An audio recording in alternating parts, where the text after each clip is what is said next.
यानंतरची बातमी आहे मुंबईतून। दुकानात काम करणाऱ्या एका व्यक्तीनं 6400 रुपयांचे लसूण चोरले म्हणून मालकानं त्याला बेदम मारहाण केली आणि याच मारहाणीमुळे त्या व्यक्तीचा मृत्यू झाल्याची धक्कादायक घटना मुंबईतल्या बोरिवलीत घडली।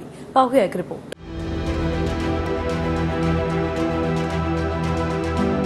लसूण चोरीच्या संशयावरून मुंबईतल्या बोरिवलीमध्ये एकाची हत्या झाल्याचा धक्कादायक प्रकार घडलाय। आरोपानुसार फक्त 6400 रुपयांचे 20 किलो लसूण चोरी केल्यानं थेट जीवच घेतला। आधी बेदम मारहाण झाली, मात्र उपचाराच्या दरम्यान पंकज मंडल नावाची व्यक्ती मृत झाली। या प्रकरणी व्यापारी घनश्याम आगरीसह 2 जणांना अटक करण्यात आली आहे। कामाच्या शोधासाठी 7 महिन्यांपूर्वी मृत व्यक्ती मुंबईत आली होती। त्यांना बोरिवलीतल्या कांदे बटाट्याच्या दुकानात काम मिळालं। मिळालेल्या माहितीनुसार मृत व्यक्तीवर काही दिवसांपासूनच चोरीचा संशय होता। 2 दिवसांपूर्वी त्याची चोरी पकडली गेली। त्यानं चोरीची कबुली देत पैसे परत देण्याचं मान्य केलं, मात्र बेदम मारहाण करून आरोपी घटनास्थळावरून निघून गेले। सकाळी बोरिवलीच्या MTNL कार्यालयाच्या बाहेर एक व्यक्ती मृतावस्थेमध्ये सापडून आल्यानंतर ही घटना समोर आली।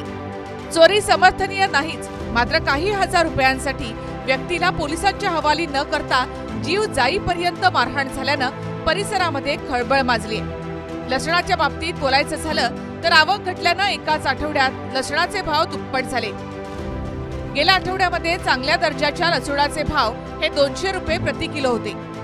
या आठवड्यामध्ये घाऊक बाजारात तोच भाव 350 वर गेला आणि किरकोळ बाजारात 400 रुपये प्रति किलो दरानं लसूण विकला जातोय।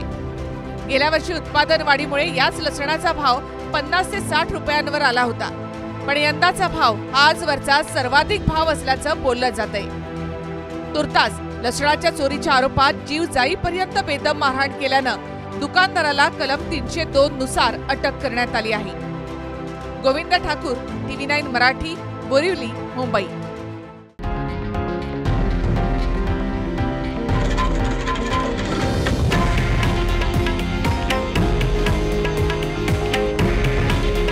हे आहे देशातील नंबर 1 न्यूज नेटवर्क आणि आपण पाहत आहात TV9 मराठी।